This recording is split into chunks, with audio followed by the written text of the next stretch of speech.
എന്നെ സംബന്ധിച്ചിടത്തോളം എന്നെ ഏറ്റവും കൂടുതൽ റിഫൈൻ ചെയ്തിരിക്കുന്നത് പരാജയങ്ങളാണ് വിജയത്തേക്കാൾ കൂടുതൽ. മാത്രമല്ല, പിന്നെ കുറേ കാലം കഴിഞ്ഞപ്പോൾ എനിക്ക് മനസ്സിലായത് പല ആളുകളും ഈ എന്നെ തന്നെ ഈ ഒരു ഉദാഹരണമാക്കിക്കൊണ്ട് വിജയവും പരാജയവും നിശ്ചയിക്കുന്ന ആളുകളെ കണ്ടിട്ടുണ്ട്. ഒരിക്കലും ഞാൻ തിരുവനന്തപുരത്ത് നിന്ന് അർദ്ധരാത്രിയിൽ കൊച്ചിയിലേക്ക് കോഴിക്കോട്ടേക്ക് പോകാം. അപ്പോൾ ഞാൻ ട്രെയിനിൽ ബെഡ്റോളൊന്ന് സെറ്റ് ചെയ്യുന്നതിൻ്റെയും ഉറക്കച്ചടവിൽ ചാടിക്കയറാൻ നിൽക്കുമ്പോൾ ഒരാൾ എന്നെ തൊട്ട് വിളിച്ച് പറഞ്ഞു, ഞാനൊരു കോളേജിൻ്റെ പ്രിൻസിപ്പളാണ്, പേര് ഞാൻ പറയുന്നില്ല, സാറിനെ കുറിച്ച് ഞാൻ പലയിടത്തും പ്രസംഗിക്കാറുണ്ട്, സാറ് അതൊക്കെ ശരിയാണോ എന്ന് അറിയാൻ വേണ്ടിയിട്ടാണ്. അപ്പോൾ ഇയാൾ ഈ പാതിരിക്കാണോ അതൊക്കെ സംസാരിക്കണമെന്ന് എനിക്കൊരു ചോദ്യമുണ്ട്. അപ്പോൾ പുള്ളി എന്നോട് പറഞ്ഞു, ഒരു 5 കാര്യം പറഞ്ഞു, ഈ 5 കാര്യവും തെറ്റാം. എന്നെക്കുറിച്ച് പറഞ്ഞിരിക്കുന്ന 5 കാര്യം അന്ന് എനിക്ക് തോന്നി ഞാനൊരു പുസ്തകമൊക്കെ എഴുതിയിട്ട് എൻ്റെ സത്യമായ കാര്യം പറഞ്ഞാലോ എന്ന്. പിന്നെ പോലീസുകാർക്ക് പുസ്തകം എഴുതല്ല പണി എന്നുള്ളതുകൊണ്ട് തൽക്കാലം നിർത്തിവെച്ച. ഒന്ന്, നമ്മൾ ഒരു പരാജയത്തെക്കുറിച്ച് ചിന്തിക്കുമ്പോൾ പരാജയം ഒരിക്കലും തന്നെ വിജയത്തിൻ്റെ ഓപ്പോസിറ്റല്ല, എതിർവശത്ത് നിൽക്കുന്നതല്ല. പരാജയം എന്ന് പറയുന്നത് ഒരു മൂവ്മെൻ്റാണ്, ഒരു പ്രോസസ്സാണ്. അല്ലെങ്കിൽ നമ്മൾ പരാജയത്തെക്കുറിച്ച് കാണുമ്പോൾ അത് വലിയൊരു പ്രശ്നം. ഞാനിവിടുത്തെ ഇൻ്റലിജൻസിൻ്റെ ഹെഡായതുകൊണ്ട് എല്ലാ ദിവസവും ഈ നാട്ടിൽ നടക്കുന്ന വളരെ വേദനാജനകമായിരിക്കുന്ന കുറേ കാര്യങ്ങൾ ഞാൻ കേൾക്കാറുണ്ട്. അതിൽ ഈ കുട്ടികളുടെ ഇടയിലുള്ള ആത്മഹത്യയാണ്. ഇപ്രാവശ്യം ഏകദേശം 2025 നമ്മൾ 354 കുട്ടികൾ ആത്മഹത്യ ചെയ്തിട്ടുണ്ട്. അതിൽ കുറേ കുട്ടികളുടെയൊക്കെ കണക്ക് ഞാൻ എടുത്ത് നോക്കിയിരിക്കുന്നത് എന്താണെന്ന് വെച്ചാൽ ഈ കുട്ടികൾ പരീക്ഷയിൽ തൊറ്റതോ പരീക്ഷാ പേടിയോ ഉണ്ടാവും. അപ്പം അങ്ങനെയാണെങ്കിൽ ഞാൻ വിചാരിക്കാറുണ്ട് ഞാനൊക്കെ എത്ര തവണയാണ് ഈ പണി എടുക്കേണ്ടി വരിക എന്നുള്ളത്. ഞാൻ എൻ്റെ പഠന സമയത്ത് ഈ പരാജയം പലതരത്തിലുണ്ട് കേട്ടോ. ഒന്ന്, നമ്മളുടെ സാഹചര്യമില്ലാത്തതുകൊണ്ട് നമുക്ക് എത്തിപ്പിടിക്കാൻ പറ്റാതിരിക്കുക, നമ്മളെ സ്ട്രാറ്റജി തെറ്റിപ്പോയതുകൊണ്ടുണ്ടാകാം, നമ്മളെ ശക്തമായ ഉഴപ്പത്തരം കൊണ്ട് പൊട്ടിപ്പോകുന്നത്, അഹങ്കാരം കൊണ്ട് പൊട്ടിപ്പോകുന്നു. ഇങ്ങനെ ഒരു 5-6 തരത്തിലുള്ള പരാജയങ്ങളെങ്കിലും ഞാൻ കണ്ടിട്ടുണ്ട്. ഇതെല്ലാ പരാജയവും എനിക്കുണ്ടായിട്ടുണ്ട്. ഈ പറഞ്ഞിരിക്കുന്ന എല്ലാ വെറൈറ്റിയും എനിക്കുണ്ടായിട്ടുണ്ട്. ഉദാഹരണത്തിന് എൻ്റെ 10th ഞാൻ എൻ്റെ പരീക്ഷയെക്കുറിച്ച് ചിന്തിക്കുമ്പോൾ എനിക്കന്ന് പരീക്ഷ പാസ്സാകുക എന്നുള്ള എൻ്റെ ഒരു ലക്ഷ്യമേ ആയിരുന്നില്ല. കാരണം ഞാൻ വരുന്ന ഒരു വളരെ സാധാരണ ഗ്രാമത്തിൽ നിന്നാണ്.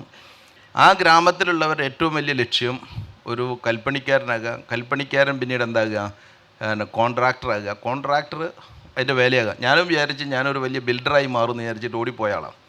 പിന്നെ വഴിയിലെത്തിയപ്പം ഞാനൊരു വഴി തെറ്റിപ്പോയപ്പം പിന്നെ എന്തായി, പഠനത്തിലേക്ക് കയറിയതാണ്. അപ്പം അത് ഞാൻ എന്തായി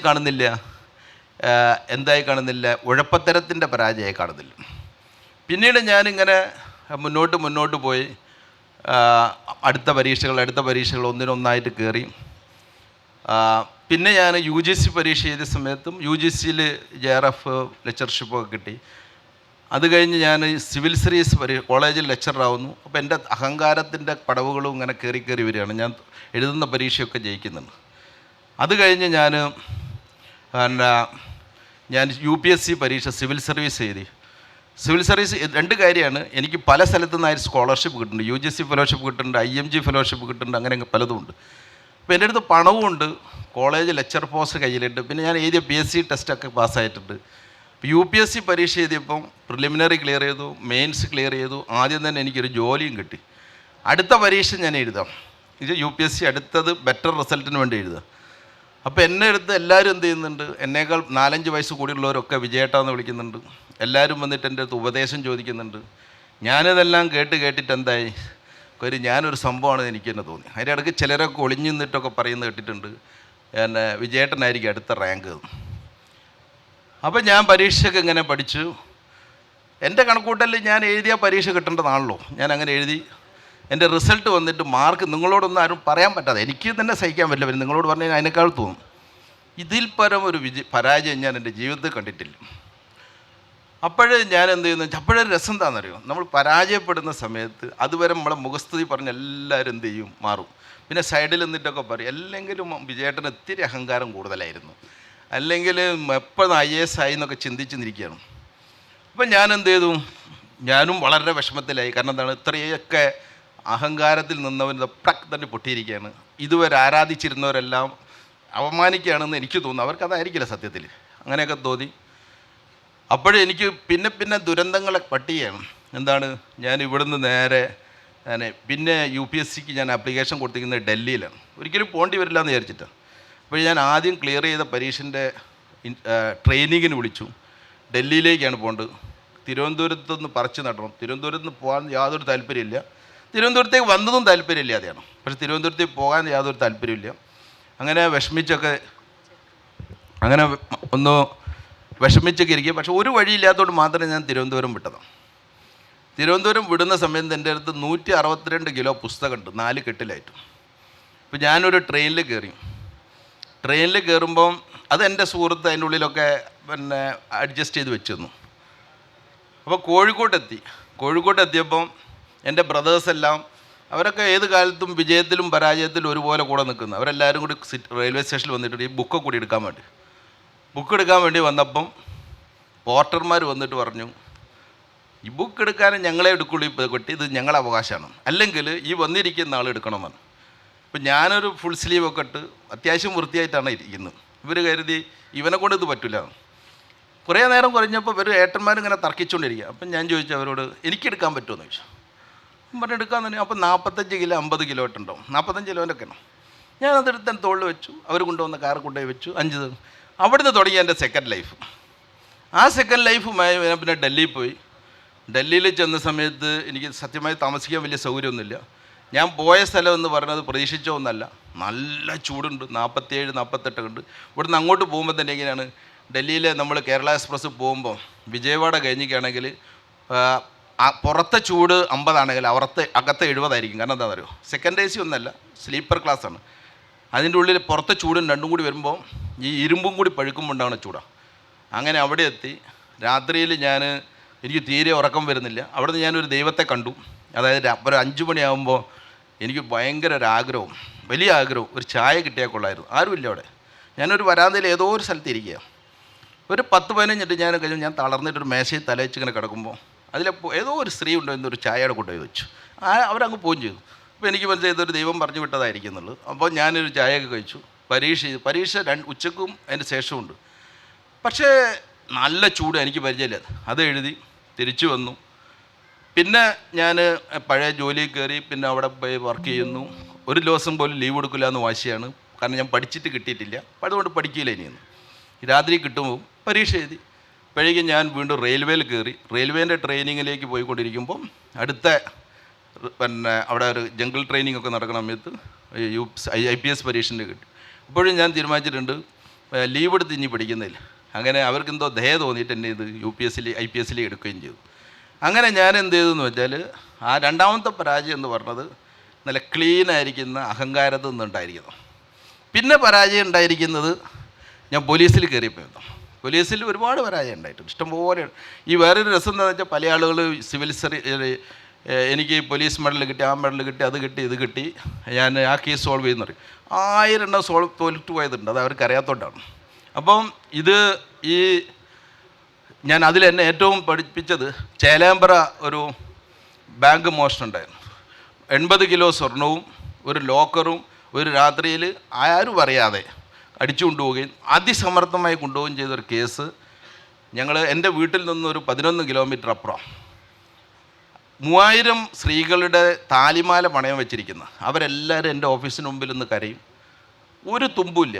അങ്ങനെ ഞാൻ എന്ത് ചെയ്തു, ഒരു പ്രൊഫഷണൽ ഷെർലോക്കോമൊക്കെ ആയിട്ട് 13 സാധ്യതകൾ മോഷണം നടക്കാനുള്ളത് ആരായിരിക്കും എന്നുള്ളതൊക്കെ ഐഡൻറ്റിഫൈ ചെയ്തു.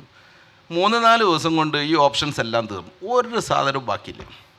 അങ്ങനെ വിഷണ്ണനായി. പത്രക്കാർ കാര്യമായിട്ട് എഴുതുന്നുണ്ട്. സീനിയർ ഓഫീസർമാർ സ്നേഹപൂർവ്വം നമ്മളെ വിഷമിപ്പിക്കുന്നുണ്ട്. വിഷമിക്കാൻ അവരവരെ ചോദ്യം ചോദിക്കുന്നതാണ്. എല്ലാവരും ഇങ്ങനെ ചോദിക്കുന്നുണ്ട്. അങ്ങനെ അതിൻ്റെ ഏകൊരാശ്വാസം ഇടയ്ക്ക് അമ്മനെ പോയി കാണാമെന്നുള്ള. അമ്മനെ പോയിട്ട് കണ്ട് ഭക്ഷണമൊക്കെ കഴിക്കുന്നതിലൂടെ അമ്മൻ ചോദിച്ചു, അവനെ കിട്ടിയോയെന്ന് ചോദിച്ചു. ഞാൻ ചെയ്വനേന്ന് ചോദിച്ചു.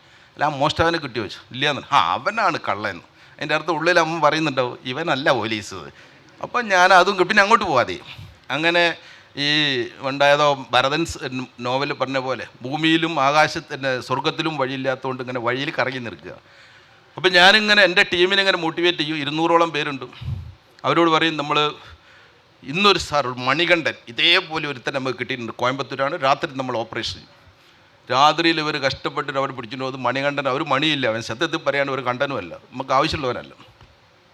പിന്നെ ഞാൻ ആലോചിച്ച് ഇവരെ എങ്ങനെ മോട്ടിവേറ്റ് ചെയ്യും. പിന്നെ അടുത്തൊരു ദിവസം ഒരു ഓപ്പറേഷന് പോയപ്പോൾ അതുമല്ല. ഇപ്പം ഞാൻ എൻ്റെ DYSP മോഹനേന്ദ്രനോട് പറഞ്ഞു, എടോ നീ എനിക്കറിയോ തോമസ് ആൽവ എഡിസൻ്റെ കാര്യം? അയാൾ 1000 തവണ തോറ്റപ്പം അയാൾ കൂടെ ഇരുന്ന ആൾ ചോദിച്ചു, സാറേ ഇനിയും നിങ്ങൾക്ക് മടുത്തില്ലേന്ന്. അപ്പോൾ അദ്ദേഹം പറഞ്ഞു, എന്താണ് ഇതല്ല ബൾബ് കണ്ടുപിടിക്കാനുള്ള വഴി ഇപ്പോഴല്ലേ മനസ്സിലായത്, തോറ്റതല്ല. പിന്നെ ഞാൻ ഇവരോട് പറയാം, അതുകൊണ്ട് നമ്മൾ പേടിക്കേണ്ട 1000 തവണ അവർ തോറ്റുമ്പോൾ അത്രയൊന്നും ആയിട്ടില്ല അറിയാം. പിന്നെ അവരെവിടെയെങ്കിലും പോയിട്ട് ഛത്തീസ്ഗഡിലുണ്ടെന്ന് പറയും, ഛത്തീസ്ഗഡിൽ പോയിട്ട് ഓപ്പറേഷൻ നടത്തി ശരിയല്ല എന്ന് പറയില്ല, ബൾബ് പൊട്ടിപ്പോയി സാറിനറിയും. അങ്ങനെ കുറേ ബൾബ് പൊട്ടി 56ാമത്തെ ദിവസവും ബൾബ് കത്തി.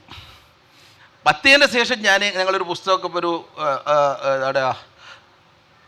ഒരു ബോംബെക്കാരൻ ഒരാളെ എഴുതിയിട്ടുണ്ട്, Anirudhan Bhattacharya, India's money heist. അത് എൻ്റെ ആമസോണിലെ best seller for several days ആയിരുന്നു. മാതൃഭൂമി അതിൻ്റെ മലയാളം പതിപ്പും പബ്ലിഷ് ചെയ്തിട്ടുണ്ട്. അപ്പോൾ ആ പുസ്തകം വലിയ നല്ല പുസ്തകമാണ്. ആ കേസ് വളരെ നല്ലതാണ്. 56 ദിവസത്തെ പരാജയത്തെക്കുറിച്ചിട്ട് ആരും സംസാരിക്കുക. ഞാൻ പറഞ്ഞു വരുന്നത്, അതിൽ നിന്ന് നമുക്ക് മനസ്സിലായത് എന്താണെന്ന് വെച്ചാൽ ഈ 12 വഴികളും അല്ലായിരുന്നു അത് കണ്ടെത്താനുള്ളതാണ്. ഇതേപോലെ ഞാനിവിടെ ഒരു ബണ്ടിച്ചോർ എന്ന് പറഞ്ഞ ഒരു കക്ഷി ഇവിടെ വന്ന് ബണ്ടിച്ചോർ വീട്ടിൽ കയറിയിട്ട് മോഷ്ടിക്കുകയും അപ്പോൾ ഒരു ക്യാമറ കണ്ടു. ആ ക്യാമറ കണ്ടിട്ട് അതിൻ്റെ ഉള്ളിൽ നിന്നൊരു ഡാൻസ് ചെയ്തു. എന്നിട്ട് അവിടുത്തെ വീട്ടിലെ കാർ എടുത്ത് പോയി. ആ ക്യാമറ പത്രക്കാർക്ക് കിട്ടി, അവർ TV യിലിട്ടു. അവർ പറഞ്ഞു ഇത് പോലീസുകാരെ നോക്കിയിട്ട് കളിയാക്കിയിട്ട് ഡാൻസ് ചെയ്താണ്, പ്രത്യേകിച്ചും വിജയൻ സാറെ തന്നെ ആയിരിക്കും വേറെ ഒരുത്തരോടും പറഞ്ഞു. ഞങ്ങൾ പല വഴിക്ക് അന്വേഷിച്ചു, ഒരു വഴിയും കിട്ടുന്നില്ല. കാരണം ഇവനെന്താണെന്നറിയോ, 320 കേസുകൾ ഭൂട്ടാൻ, നേപ്പാൾ, ബംഗ്ലാദേശിലൊക്കെ ആയിട്ടുണ്ട്. ഒരു സ്ഥലത്ത് മോഷ്ടിച്ചാൽ വേറെ സ്ഥലത്തേക്ക് കൂടിക്കളയും. ഇവൻ്റെ പേര് 2-3 സിനിമ ഉണ്ടാക്കിയിട്ടുണ്ട്. His so notorious and famous among the people. ഇപ്പോൾ ഒരു രക്ഷയില്ല. പിന്നെ media trial, public trial, senior officers trial, all sorts of trial. പിന്നെ എനിക്ക് തന്നെ തോന്നുന്നു എന്നെ ട്രയൽ ചെയ്യുന്നുണ്ടോ എന്നൊരു തോന്നൽ. അങ്ങനെയൊക്കെ കൂടി ഇങ്ങനെ വിഷണ്ണനായിട്ടിരിക്കുമ്പോൾ ആകെ ചെയ്യാൻ പറ്റുന്ന കാര്യം വീട്ടുകാരോടും ഉണ്ടായിരിക്കുക എന്നുള്ളതാണ്. അപ്പോൾ ഞങ്ങളിങ്ങനെ മാറി ഞാനൊരു മുറിയിൽ കിടക്കുക. ഒരു രാത്രി 2 മണിയാകുമ്പോൾ ഒരുതരം എന്നെ വിളിച്ചു, സാർ ഇവിടെ പൂനെയിൽ നിന്നാണ്, ഇവിടെ ഈ ലോഡ്ജിലേക്ക് ഞാൻ റിസപ്ഷനിസ്റ്റായ ലോഡ്ജിലേക്ക് ഒരുതൻ കയറി വന്നിട്ട് അവനെ കണ്ടിട്ട് വണ്ടിച്ചോറ് പോലെ ഇട്ടതാണ്. ഞാൻ വണ്ടിച്ചോറ് പോലെ ഉണ്ട് നിനക്കങ്ങനെ മനസ്സിലല്ല, അവൻ ഡ്രൈവിംഗ് കാർഡാണ് ഐഡൻറ്റിറ്റി തന്നിരിക്കുന്നത്. ഈ ഐഡൻറ്റിറ്റിയിൽ വണ്ടിച്ചോറിൻ്റെ അവൻ്റെ ഒറിജിനൽ പേരുണ്ടെന്നാണ്. പക്ഷേ ഇത് ഇവൻ്റെ ഒരു മോഡസ് ഓപ്പറേൻ്റെ. അവൻ എവിടെ പോകുമ്പോൾ ഡ്രൈവിംഗ് ലൈസൻസ് കാണിക്കും. അപ്പോൾ ഞാൻ പറഞ്ഞു ഇത് ശരിയായിരിക്കും. ഞാൻ ചോദിച്ചു അവൻ എവിടെ ഉണ്ടെന്ന് ചോദിച്ചു. സാർ ഞാൻ റൂം കൊടുത്തില്ല, പറഞ്ഞു വിട്ടു എന്ന് പറഞ്ഞു. അപ്പോൾ ഞാൻ അതെന്ത് പണിയാണ് ചെയ്ത്. ഇപ്പം ഞാൻ പറഞ്ഞു, നീ ഒരു പണി, അവൻ്റെ തോളിൽ കൈയേക്കാൻ പറ്റാത്തതുകൊണ്ട് അത്രയും സ്നേഹത്തോടുകൂടിയാണ് സംസാരിക്കുന്നത്, നീ ഒന്ന് പുറത്തിറങ്ങി നോക്ക് അവൻ എവിടെ പോയിരുന്നു. പുറത്തിറങ്ങിയവൻ പോയപ്പോൾ വേറൊരു ലോഡ്ജിലേക്ക് പോകുന്നുണ്ട്, നീ അവൻ്റെ കൂടെ പോകാൻ. അവർ റൂം കൊടുത്തു തന്നെ. ഏത് റൂമിലാണ് കൊടുത്തതെന്ന് നോക്കാൻ പറ്റും. ആ റൂമിൻ്റെ നമ്പർ പറഞ്ഞു. പിന്നെ ഞാൻ പൂനെയിലുള്ള സകല പോലീസുകാരെയും വിളിക്കാൻ നോക്കി. രാത്രി 2 മണിക്ക് നിങ്ങളിപ്പോൾ കേരളത്തിൽ വിളിച്ചു കഴിഞ്ഞാൽ 10 പേരെ വിളിച്ചാൽ 6 പേരെ കിട്ടുമെന്ന് എനിക്ക് ഉറപ്പാണ്. ഒരു ആളും എടുക്കത്തില്ല. ഞാൻ ഇനി എന്ത് വഴി ചെയ്യുമെന്ന് ആലോചിച്ചപ്പം കുറച്ച് കഴിഞ്ഞേരെ അവിടുത്തെ ആ സ്ഥലത്തെ പോലീസ് സ്റ്റേഷൻ ആരാന്ന് അവനോട് ചോദിച്ചു. ആ പോലീസ് സ്റ്റേഷൻ നമ്പർ അവനോട് വാങ്ങിച്ചു. അതൊരു വിമൻ ലെഡ് പോലീസ് സ്റ്റേഷനാണ്. ഇവിടെ വിമൻ ഓഫീസറെ വിളിച്ചു. ഞാൻ പറഞ്ഞു ഇതൊരു വളരെ നൊട്ടോറിയസ് ക്രിമിനൽസ് അങ്ങോട്ട് വന്നിട്ടുണ്ട് എന്നൊക്കെ പറഞ്ഞു. അവരൊരു 15 പേര് വളരെ സ്മാർട്ടായിട്ട് പോയിട്ട് അവർ പിടിച്ചുകൊണ്ട് വന്നു. 15 പെണ്ണുങ്ങൾ. അപ്പോൾ എനിക്ക് മനസ്സിലായി പെണ്ണുങ്ങൾ ഭയങ്കര പവർഫുള്ളാണ്. അപ്പോൾ പിടിച്ചുകൊണ്ടുവന്ന് ഇവിടെ വെച്ചു. പിന്നെയുള്ളതാണ് തമാശ. കുറച്ച് കഴിഞ്ഞ് ഞാൻ അവനോട് പറഞ്ഞു, നീ ആ പോലീസ് സ്റ്റേഷന് മുമ്പിൽ നിൽക്ക്, ഇവൻ വളരെ സമർത്ഥന, ആളുകളെ കൺവിൻസ് ചെയ്ത് ചാടിക്കളയും. ഇവനൊരു 10-25 തവണ ചാടിപ്പോയിട്ടുണ്ട് പോലീസുകാരൻ്റെ കസ്റ്റഡി. ഇവന് എങ്ങനെ കിട്ടുമെന്ന് അവരെന്ത് ചെയ്യുന്നു വെച്ചാൽ കുറച്ച് കഴിഞ്ഞേരെ ഇവരെന്ത് വെച്ചാൽ ഈ വണ്ടിച്ചോറും അവിടെയുള്ള വനിതാ പോലീസുകാരന് ഒരു ഫോട്ടോ ഒക്കെ എടുക്കുന്നുണ്ട്. അപ്പം ഞാനിവരെ ഫോണിൽ വിളിച്ചു, മാഡത്തിനെ വിളിച്ച് ചോദിച്ചു എന്താ പ്രശ്നം. സർ ये नहीं है सर, ये अच्छा आदमी है सर. ഞാൻ പറഞ്ഞ अच्छा आदमी है, ഒരു थोड़ा നേർ और ദീദിയെ. കാരണം വെച്ചാൽ രാവിലെ ഒരു 7 മണിയൊക്കെ ആകുമ്പോൾ കമ്മീഷണർ കൊണ്ടുവരുമ്പോഴേക്ക് കാര്യം പറഞ്ഞ് മനസ്സിലാക്കാം. അല്ല സർ ഈ വെരി ഗുഡ് പേഴ്സൺ. ഞാൻ പറഞ്ഞു ശരിയാ, is a very good person, keep him there for some more time. അങ്ങനെ ഒരു 7 മണിയാകുമ്പോൾ പിന്നെ ഫോൺ ഞാൻ കമ്മീഷണറൊക്കെ വിളിച്ച് ഓപ്പറേറ്റ്. അതായത് ഞാൻ കണ്ടിരിക്കുന്ന ഒരു കാര്യം, അതേപോലെ തന്നെ ഇന്ന് ഇവിടെ വളരെ നൊട്ടോറിയസ് ആയിരിക്കുന്ന ഒരു കേസ് നടക്കുന്നുണ്ടല്ലോ ഇവിടെ, ഫേമസ് ആയ ദിലീപിൻ്റെ ഈ പൾസർ സുനിനെ പിടിക്കുന്ന ഒരു കാര്യത്തിലും 7 ദിവസത്തെ അന്വേഷണമായിരുന്നു. ഞാൻ ഓടി നടന്ന് പിടിച്ചെന്ന് അല്ല ഞങ്ങളുടെ ടീം ഈ 7 ദിവസം കൊണ്ട് ഒരു 700 ദിവസത്തെ ലൈഫ് പോയിട്ടുണ്ടാവും. ഇവിടെയൊക്കെ പോയി ഇവനുണ്ടോ എന്ന് നോക്കുന്നിടത്തിലൊക്കെ എന്തായിരിക്കും, ഇവൻ ഒന്നുകിൽ ചാടിപ്പോവും അല്ലെങ്കിൽ എന്തെങ്കിലും കിട്ടില്ല. അങ്ങനെ നമ്മൾ എന്ത് ചെയ്ത് ഒരു നിത്യപരാജിതരായിട്ട് നമ്മൾ ആ കൂട്ടത്തിൽ കാണും. നമുക്കും തോന്നിയിട്ടുണ്ട്. പ്രസ്ഥാനം അത് ഞാൻ പറയുന്നില്ല, ഒരു രീതിയിൽ അത് വന്ന് പെട്ടു കയ്യിൽ. അപ്പോൾ ഞാൻ കണ്ടിരിക്കുന്ന ഒരു കാര്യം, ഇഫ് യു ആർ ആക്ച്വലി നിങ്ങളെ ലേസിനെസ് കൊണ്ടല്ല, നിങ്ങളെ ശ്രമം കൊണ്ട് പരാജയപ്പെടുന്നുണ്ട് എങ്കിൽ നിങ്ങൾക്ക് എന്തോ അതിനേക്കാൾ മനോഹരമായിരിക്കുന്ന എന്തോ എവിടെയോ കാത്തിരിക്കുന്നു എന്നുള്ളതാണ്. അതിനേക്കാൾ എത്രത്തോളം നമ്മൾ റിഫൈൻ ചെയ്തെടുക്കേണ്ട ഒരു സാധനം ഉണ്ടെങ്കിൽ റിഫൈൻ ചെയ്ത് വരുന്നൊരു പ്രോഡക്റ്റ് ഈസ് സോ ബ്യൂട്ടിഫുൾ ആയിരിക്കും. പക്ഷേ ചില ആളുകളുണ്ട്, എൻ്റെ നാട്ടിൽ കുറേ ആളുകൾ SLC ഒക്കെ തോറ്റിട്ടുണ്ട്. അവരൊക്കെ പറഞ്ഞു കൊടുക്കണം, വിജയേട്ടനൊക്കെ ഞാൻ പാസ്സായിട്ടൊന്നല്ലോ, വിജയേട്ടൻ ഇവിടേക്ക് എതിരെ ഞങ്ങൾ എത്തിയത്, അപ്പം അവിടെ തന്നെ അപ്പോഴും നിൽക്കുന്നത്, പിന്നെ താഴോട്ടും പോയിട്ടുണ്ട്. അപ്പോൾ പക്ഷേ നമ്മളിലൊരു സ്വപ്നം ഉണ്ടാകുക, നമ്മൾ ആ സ്വപ്നത്തിന് വേണ്ടിയിട്ട് ഇങ്ങനെ നിരന്തരമായി ശ്രമിച്ച് ആളുകളൊക്കെ പലതും ഇങ്ങനെ പറഞ്ഞുകൊണ്ടിരിക്കും. എനിക്ക് എത്രയോ തവണ തോന്നിയിട്ടുണ്ട്, ഞാൻ സിവിൽ സർവീസ് IPS ചെയ്താൽ പോയപ്പോൾ IPS ചെയ്തണമെന്ന് പറഞ്ഞപ്പോൾ എന്നോട് ചോദിച്ചു, ഇവന് കിട്ടുകയാണെങ്കിൽ ലോകത്തിൽ എല്ലാവർക്കും കിട്ടും. എനിക്കും തോന്നിയിട്ട് ചിലപ്പം കിട്ടുന്നത് ശരിയായിരിക്കും, ഞാൻ കിട്ടിക്കഴിഞ്ഞാൽ എല്ലാവർക്കും കിട്ടും. ഇപ്പോഴും എനിക്ക് തോന്നുന്നു എല്ലാവർക്കും കിട്ടേണ്ടതാണെന്നാണ്. അല്ലെങ്കിൽ ഈ കേസുകളൊക്കെ അന്വേഷിക്കുന്നതിൻ്റെ സ്റ്റുഡൻറ്റ് പോലീസ് കേട്ടിട്ടെന്ന പദ്ധതി ഞാനിങ്ങനെ ഒരു ദിവസം സ്വപ്നം കാണുക. കാരണം NCC ഉണ്ട്, NSS ഒക്കെ നാഷണൽ ഒരു പരിപാടിയില്ലേ, അതുകൊണ്ട് എന്തുകൊണ്ട് നമുക്ക് പോലീസിൻ്റെ ഒരു പ്രോഗ്രാം ഉണ്ടായി. 2006 ഇങ്ങനെ ചുമ്മാ ഇരുന്നിട്ട് ഞാൻ തന്നെ ഒരു പേരങ്ങടാണ് SPC. 2008 ഞാൻ ആഭ്യന്തരമന്ത്രിൻ്റെ അടുത്ത് പോയി, എങ്ങനെ എൻ്റെ ഞങ്ങളെടുത്തൊരു ഐഡിയ ഉണ്ട് സാർ എന്ത് എന്നോട് പറഞ്ഞ്, അത് കോടിയേരി ബാലകൃഷ്ണൻ സാറിൻ്റെ ഒരു മഹത്വമാണ്. അദ്ദേഹം പറഞ്ഞ്, നീ ഒരു 2-3 സ്കൂളിൽ കാണിച്ചുണ്ടോ. അവിടെ ചെന്ന് വലിയ റിസപ്ഷൻ. ഞാനൊരു ബീജമാണ് നൽകിയെങ്കിൽ അതിനെ വ്യാപ്തപ്പെടുത്തുന്ന കുറേ ടീച്ചർമാരെ കിട്ടി പോലീസുകാർ, അവരിലൂടെ രൂപം കൊണ്ടു. 2010 എത്തിയപ്പം ഗവൺമെൻറ് ശ്രദ്ധയിൽ വന്നു, ഗവൺമെൻറ് അത് ഏറ്റെടുത്തു, 127 സ്കൂളുകളിൽ ഇംപ്ലിമെൻ്റ് ചെയ്തു. 2013 ഇന്നത്തെ നമ്മളെ പ്രധാനമന്ത്രി മൻമോഹൻ സിംഗ് സാർ നരേന്ദ്രമോദിജി ഒരു ഓഫീസർ അവിടേക്ക് വിട്ടു. അയാൾ ഇവിടെ വന്നൊക്കെ പഠിച്ചിട്ട് പറഞ്ഞാൽ ഗംഭീര പരിപാടിയാണ്, പക്ഷേ ഗുജറാത്തിൽ ഇംപ്ലിമെൻറ്റും ചെയ്യും, ഇതിൻ്റെ പേര് മൂപ്പർ മാറ്റിക്കളയും കേട്ടോ, അവന് മാറ്റിക്കോട്ടെ. പക്ഷേ അദ്ദേഹം അവിടെ 1000 സ്കൂൾ പേരൊന്നും മാറ്റാതെ ഇംപ്ലിമെൻ്റ് ചെയ്തു. പിന്നെ ഹരിയാന, രാജസ്ഥാൻ, അങ്ങനെ പല സ്റ്റേറ്റിൽ നിന്ന് വരാൻ തുടങ്ങി. 2017 അന്നത്തെ ആഭ്യന്തരമന്ത്രി ശ്രീ രാജ്നാഥ് സിംഗ് കേരളത്തിൽ വന്നിട്ട് പഠിച്ചു.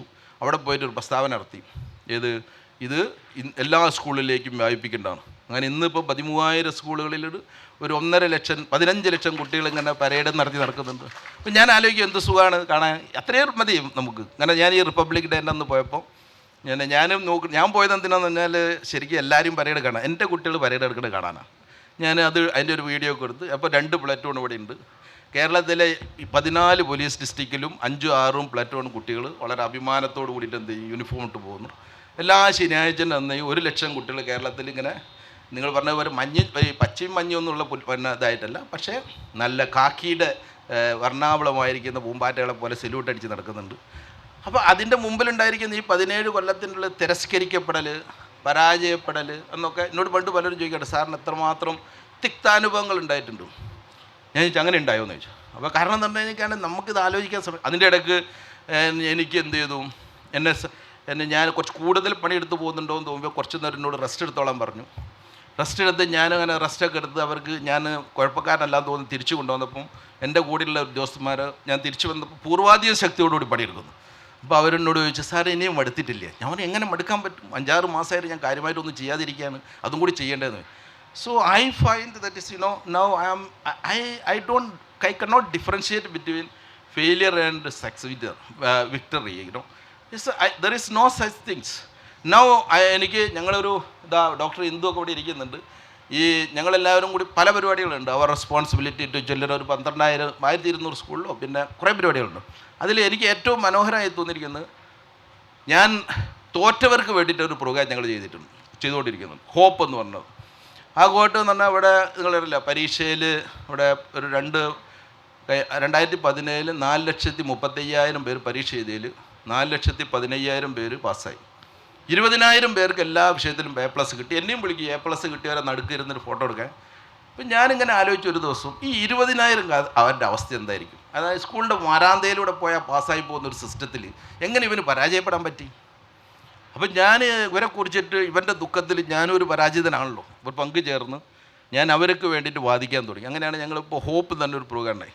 അങ്ങനെ 6,000 കുട്ടികൾ ഈ തോറ്റെന്ന് നമ്മളിത് അവിടെ ഇരിക്കുന്ന മിഷൻ ടീച്ചറൊക്കെ ഉണ്ട്, അവരൊക്കെ തോൽപ്പിച്ചിരിക്കുന്ന ടീച്ചർമാർ തോൽപ്പിച്ചിരിക്കുന്ന ഞാൻ പറയാം, അവരെല്ലാം തോൽപ്പിച്ചിരുന്ന 6,000 പേര് ഞങ്ങൾ പാസ്സാക്കി.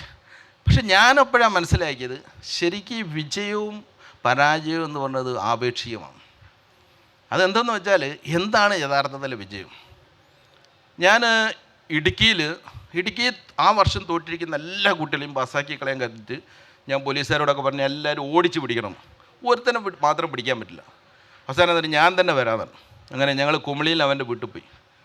വീട്ടിൽ ചെന്നപ്പോൾ അവനവിടെ കാണുന്നില്ല. അവൻ പറഞ്ഞു വേറെ എവിടെയോ പോയിരിക്കുക. അപ്പോൾ ഒരു ഹോട്ടലിൽ വെയിറ്ററായിട്ട് നിൽക്കുക. അവനെ പോയി ഞാൻ അവനോട് ചോദിച്ചു, ഇത്രയും നല്ല സ്നേഹത്തോടുകൂടി പോലീസുകാർ നിന്നെ പാസ്സാക്കിക്കാൻ വന്നിട്ട് നീ എന്തുകൊണ്ട് മുഖം തിരിഞ്ഞിരിക്കുന്നു?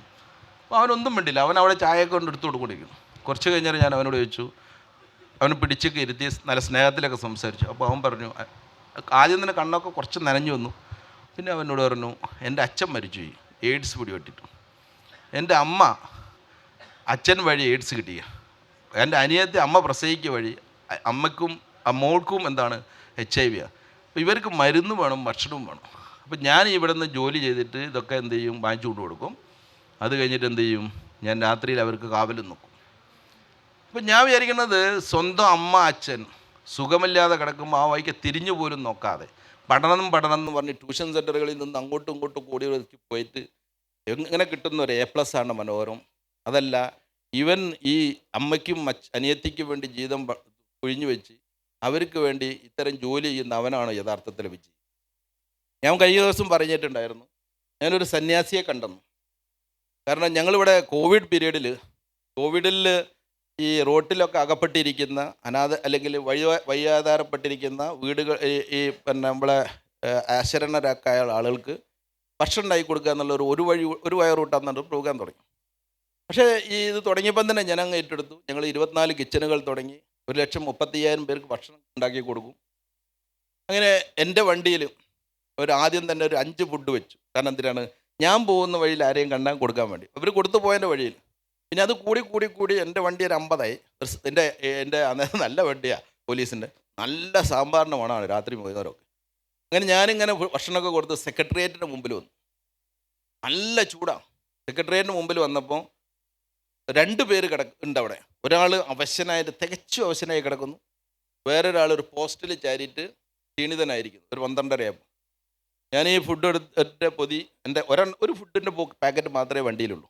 അപ്പോൾ എൻ്റെ പോലീസുകാരെ എടുത്തിട്ട് ഇത് ആ ചാരി ഇരിക്കുന്നവൻ്റെ അടുത്ത് കൊടുത്തു. കാരണം അവൻ കണക്കിയാക്കി എന്താ, മറ്റവനെ വിളിച്ചുകൊണ്ടിർത്താൻ പോകാൻ പറ്റില്ല. അന്ന് നിങ്ങൾക്കറിയാലോ, അടുത്തേക്ക് പോകാൻ എന്താണ്, കോവിഡ് വ്യാപിക്കുന്ന പേടിയുണ്ട്. അത് കൊടുത്തുകൊണ്ട് പോകുന്നു. അപ്പോൾ എൻ്റെ മനസ്സിലൊരു കാര്യമുണ്ട്, മറ്റവനും കൂടി ഒരെണ്ണം കൊടുക്കാമായിരുന്നു. പക്ഷേ ഞങ്ങൾ മെഡിക്കൽ കോളേജിൽ ഭക്ഷണം കൊടുക്കുന്നുണ്ട്. മെഡിക്കൽ കോളേജിൽ ഭക്ഷണം കൊടുക്കുമ്പോൾ അവിടെ ചെന്നിട്ട് അവർ സോഷ്യൽ ഡിസ്റ്റൻസിങ് ഉണ്ടോ എന്നൊക്കെ സൂപ്പർവിഷനൊക്കെ നടത്തി. ഞാൻ എന്നിട്ട് അവരുടെ അടുത്തുനിന്ന് ഒരു കുറച്ച് ഫുഡ് പാക്കറ്റ് വാങ്ങി എൻ്റെ വണ്ടിയിലിട്ട് ഈ സെക്രട്ടേറിയറ്റിലേ വന്നു.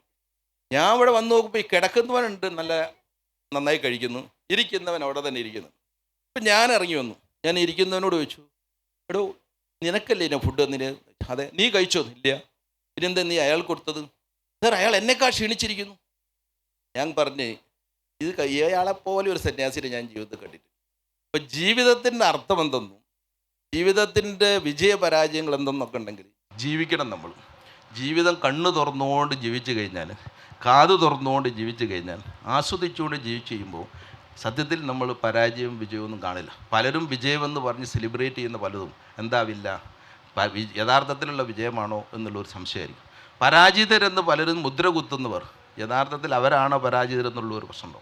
മാത്രമല്ല, ഇനി കുറച്ചും കൂടി ഒരു സൈക്കോളജിക്കലായിട്ട് എടുത്ത് പറഞ്ഞു കഴിഞ്ഞാൽ, നമ്മളുടെ ഈ പരാജയങ്ങൾ എന്ന് പറയുന്നത് നമ്മൾ ഏറ്റവും ഹ്യൂമിലിറ്റിയിലേക്ക് എത്തും. നമ്മളെന്ത് ചെയ്യുമെന്ന് വെച്ചാൽ, നമ്മളെന്ത് ചെയ്യും, ഏറ്റവും വിനയാന്വിതനായി മാറുന്നൊരവസ്ഥ, അല്ലെങ്കിൽ വിനയത്തിൻ്റെ ഏറ്റവും താഴോട്ടേക്ക് വരും. നമ്മളങ്ങനെ വിനയത്തിലേക്ക് താഴോട്ടേക്ക് വരുമ്പോഴൊരു ഗുണം എന്താണെന്ന് പറയുക, നമ്മളിൽ നിന്നും അഹങ്കാരം കഴിഞ്ഞു പോകും. അഹങ്കാരം മാറിക്കഴിയുമ്പോൾ മൈൻഡ് നല്ല ഓപ്പണാവും. നമ്മൾ പ്രെജുഡീസ്ഡ് ആയിരിക്കില്ല, വളരെ റിസപ്റ്റീവായിരിക്കും. നമ്മൾ മറ്റുള്ളവർ പറയുന്നത് കേൾക്കും, മറ്റുള്ളവർ പറയുന്നത് വേണമെങ്കിൽ അനുസരിക്കും. നമ്മളെ എന്ത് ചെയ്യില്ല, നമ്മളിലേക്കൊരു പുതിയ ആശയമോ പുതിയൊരു ചിന്തയോ ഒന്നും വരുന്നത് തടയില്ല. അങ്ങനെ എന്ത് ചെയ്യും, നമ്മൾ വളരെ റിഫൈൻഡ് ആവും. അങ്ങനെ ഉയർത്തെഴുന്നേറ്റ് വരുന്ന ഒരു മനുഷ്യൻ എന്ന് പറയുന്നത് എന്താണ്, അവനായിരിക്കും യഥാർത്ഥത്തിൽ റിഫോം പേഴ്സൺ. അപ്പോൾ ഈ ഫെയിലിയർ എന്ന് പറയുന്നത് ഞാൻ നേരത്തെ പറഞ്ഞതുപോലെ എന്നും പരാജയപ്പെടാൻ വേണ്ടിയിട്ട് പരാജയം ചോദിച്ച് വാങ്ങുന്നതല്ല. നമ്മളുള്ള എഫേർട്ടിൻ്റെ ഇടയിൽ, നമ്മളെ യാത്രയ്ക്കിടയിൽ നമ്മളുടെ സൗകര്യക്കുറവ് കൊണ്ടോ പ്രയാസം കൊണ്ടോ ജീവിത പ്രയാസങ്ങൾ കൊണ്ടോ സ്ട്രാറ്റജിയുടെ ഫെയിലിയർ കൊണ്ടോ അങ്ങനെയൊക്കെയുള്ള പലതരത്തിലുള്ള വ്യത്യാസങ്ങൾ കൊണ്ട് നമ്മൾ മാറുകയാണെങ്കിൽ ആ മാറുന്ന ഒരു പരാജയം എന്ന് പറഞ്ഞത് നമ്മളെ നല്ലതിലേക്ക് എത്തിക്കും. പക്ഷേ ഞാൻ കാണുന്നൊരു കാര്യം, പരാജയം എന്ന് പറയുന്നത് നമ്മൾ ഒരു പ്രാവശ്യം വന്ന് ഞാൻ അടുത്തത് വരട്ടെ എന്ന് കാത്തിരിക്കാൻ വേണ്ടി നിൽക്കുന്നതല്ല അതിൽ ശരി. ഓരോരോ പരാജയം കയറുമ്പോഴും നമ്മൾ എന്ത് ചെയ്യേണ്ടത്, നിങ്ങൾ ഈ വാരിയേഴ്സ് ഓഫ് ലൈറ്റ് എന്ന് പറഞ്ഞ പൗലോ കൊയ്ലോയുടെ പുസ്തകമുണ്ട്. അതിൻ്റെ അകത്ത് പറയുന്നുണ്ട്, ഈ വാരിയേഴ്സ് ഓഫ് ലൈറ്റ് എന്ത് ചെയ്യും, അവരിടക്കിടക്ക് യുദ്ധമുഖത്ത് നിന്നും വിഡ്രോ ചെയ്യും.